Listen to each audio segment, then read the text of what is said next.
Yes, Lourdes, ATS resume is the way to go. So there are different ATS used by recruiters. Before, meron lang nung keyword-based ATS, ranking-based ATS. Now, lately napapansin ko merong gumagamit ng mga knockout questions ATS. Pero since nung nag-start ako sa BPO, ang usually na ginagamit is yung resume parser ATS. But recently, because meron ng AI, meron ng mga tinatawag na smart ATS, ganyan, yung mga AI-powered na ATS. So, di ba, ang daming nagre-reklamo ngayon na during recruitment, ang daming kailangang i-fill out, ang daming kailangang i-take na exams or quizzes, ganyan. Ang hindi natin nalalaman, sa back-end kasi, ang nangyayari is, minamatch na kagad tayo dun sa positions. For example, pag submit natin ng ating resume, irarun na kagad nila yung smart ATS, tapos idadalihin na rin nila yung keyword-based ATS, wherein if i-filter na kagad nung resume parser. Nung unang panahon kasi, di ba, sinasabi nga nila, ang pinakang uso na resume is yung walang picture, walang design, plain. That is because yung resume parser ATS, kino-convert niya yung resume mo into data fields. So kung halimbawa, low quality yung isinabit mo na resume, ligwa ka kagad dun pala. Tapos irarun yung resume mo based on the keywords used. So it's important na alam mo kung ano yung mga keywords na dapat nasa resume mo. Tapos irarank na kagad nun yung mga candidates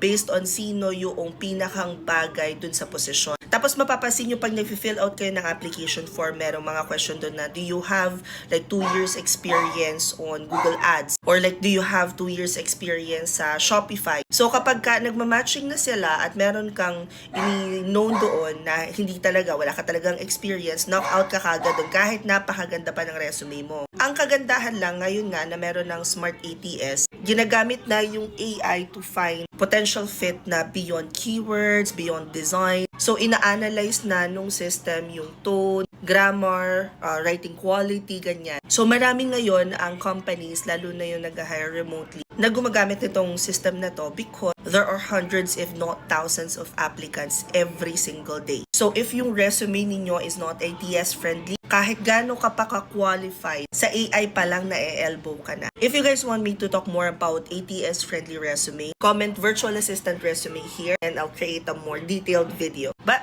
hope this helps. Comment any questions you guys have about working from home. Follow for more work from home chismis. Bye!